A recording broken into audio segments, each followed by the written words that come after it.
That's like the ending of a song that they didn't know how to end it. You know, turn that off. I like to let it marinate. Well, that's just let it sit more there. Marinate is more like percolated. Percolate. Yeah. Watch, I bet this kid likes it. Billions and billions and billions and billions and billions and billions and billions and billions and billions and billions and billions and It's got no billions and context, though. You know.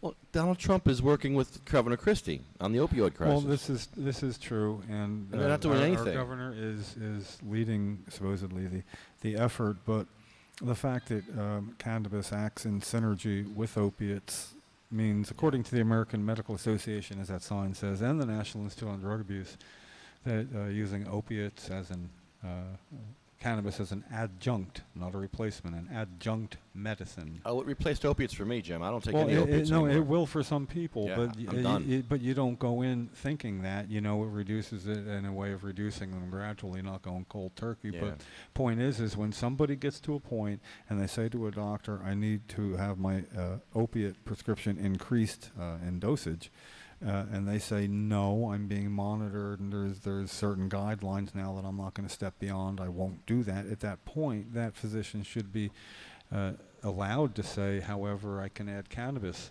to your list of medications, and you may find the need for less of your prescription rather than the same amount." That's the natural course that's being prevented here right now. You'll never find another Maybe herb like mine. Another 6 months, this may be the case in New Jersey, but in 6 months, the statistics of even 500 overdose deaths a year in New Jersey say that in six months there'll be 250 overdose deaths, and of that, 1/4 could be prevented, according to statistics in other states. More than that. So, more, Way but I want to say that the lower figure would mean that in the delay of that half a year of Commissioner of Health Kathleen Bennett delaying and making sure this happens, because it's been recommended by the advisory committee, taking as long as possible to do it can have the statistical effect of causing an unnecessary 62 overdose deaths that may have or statistically would have been prevented in a state where they could freely add cannabis just based on the diagnosis of pain. Basically, if you were already getting an opioid prescribed, you would automatically should be eligible for cannabis right from the beginning. In other words, if it's like, okay, we're going to, you start the original thing with opioids. They come back and say, okay, the 5-day limit that's imposed statewide is up. You go back to the doctor to re-up it. That second one, 5 days later, they should be able to add cannabis to it. Right then. Why wait till the problem develops and you get to the max dose? Why not on the way up during the escalation process for truly a longer term problem or something that may well be chronic? You shouldn't have to get all the way to the point of peril before being helped. If somebody said, well, okay, I'm getting 10 milligrams of Percocet 3 times a day and I need more, you know, okay, why not just add cannabis and take 5 milligrams 3 times a day, and then find out you don't even really need to take any, and then you're just using cannabis, not an opioid at all. This, if it's the crisis we're being told it is, this has to be on the table. It shouldn't be us discussing it with ourselves. It should be us discussing it with a member of governor's task force. We don't seem to be welcome. Well, Sabina Rose never got her cannabis. Diane Ripatella never got her legal cannabis either. Not legal. She knew how it worked, but she didn't know how it worked as a legal patient. Gracie from Pennsylvania. Cindy Mae. Jack from Colorado.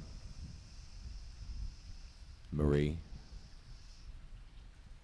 Joan Ford. Randy Robertson. Chad died from brain cancer.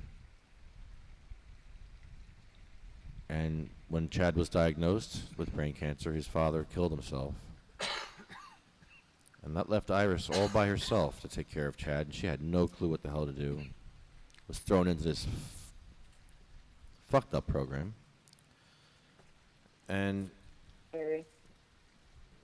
Chad wound up dying because he didn't get his oil when he needed it. He needed his oil immediately, and he just ran out of time.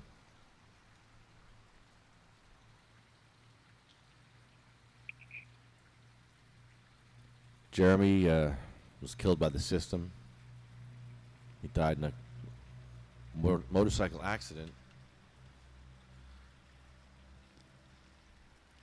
6 months away from being off probation.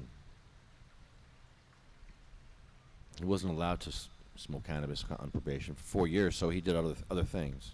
Allowable things. And that's what got him killed.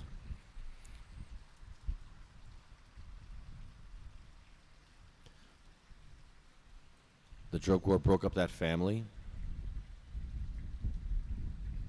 We never went to that town yet. I think we should go to that town.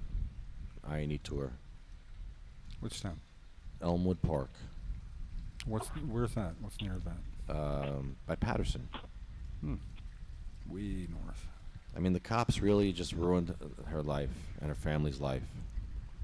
It's really sad what they did. You know, you probably should go there, but you do have to occasionally put that up against what else you might be doing at that time that could provide more immediate results rather than satisfaction. While that certainly is satisfying, you actually have the talents and capabilities to bring this before the public with a more planned course rather than meandering. And I only say this just because I think your value is way undervalued right now, that you have so much ammunition and so many things on video that we're just a click away from one or two other people taking part that will realize that and help you use that as ammunition while you're gathering more. It shouldn't be you having to do all Just that. press the button. All you gotta do now is just press the nuclear button and there it goes. Yeah, a lot to do. We have to keep in close contact. You know, we don't. People probably think we stay in touch during the week. No, we don't talk We as much as we should at all. Which is like ever, unless it's with a specific purpose. You know. Sometimes we call, we have a reason to call. But yeah, we should talk more. Well, we'll put you in our group Well, with Michael. we should do something that's not actually activism. I should probably come up to wherever it is that you sit down and make stuff happen. And let's make something happen, you know. We Let's have say fun. let's have a 3-hour session where I can say, hey, you know what you should do? Oh, I love that. Yeah, That's helpful. Give me work. Give me more work. But for that for that 3 hours, and if I come in with a storyboard and said, okay, here's links to videos, certain time periods. If I did my homework, I think we could be productive in those 3 hours, because we don't have enough to do yet. Neither one of us. Oh, I actually do. With Michael's campaign, it's been crazy. No, I'm being facetious. It's crazy, Jim. It is crazy. Taking up a lot of our time. Crazy. And it's good because Michael's got the best campaign ever. The news should pick up on this because nobody has ever done what he's doing, and it's just amazing. I love it. He's a Republican, and he's also our big issue. We're on a mission because our next issue is the abortion issue. Because Michael's pro-life. That's why he's Republican. He's pro-life. But he believes in the artificial womb, as do I. The artificial womb will solve our problems with technology. So. Well, be that as it may, this is after 2 o'clock. It's 2:40 material, so we got to get down to it. Oh wow. Really, our permit expires in 20 minutes. Matt, Troy, Russ Perry, Colette, Jay, who died from an opiate overdose in December.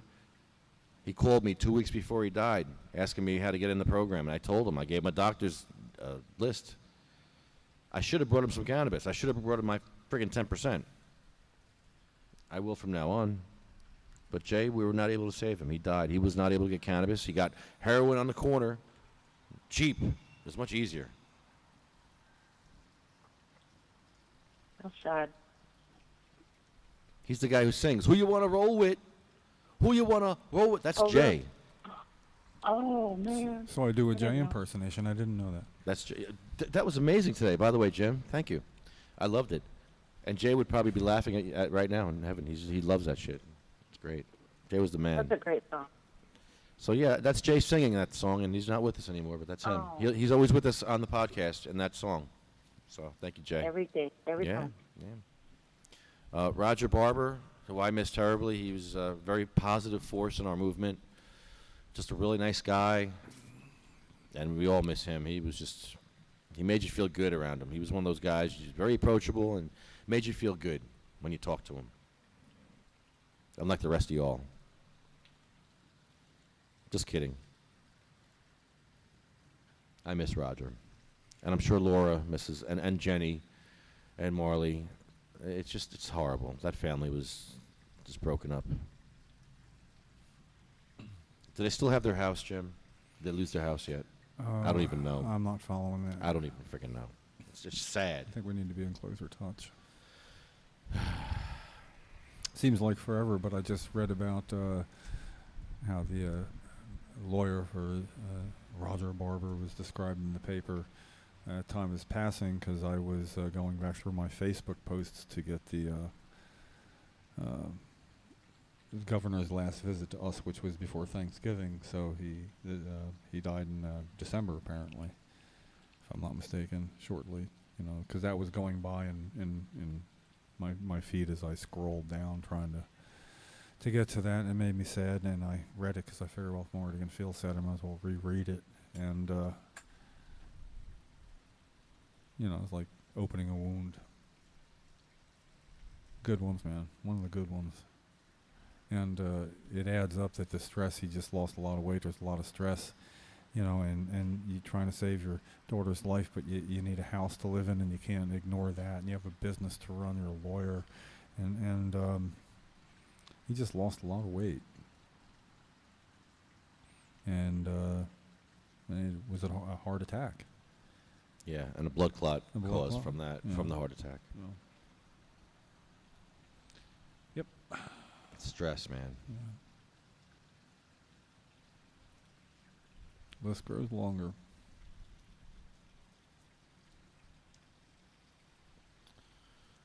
Honeybee. It'd be Yeah. time. It's that time again. My turn. Yep. A remembrance. Michael Dillon passed away from a drug seizure at work.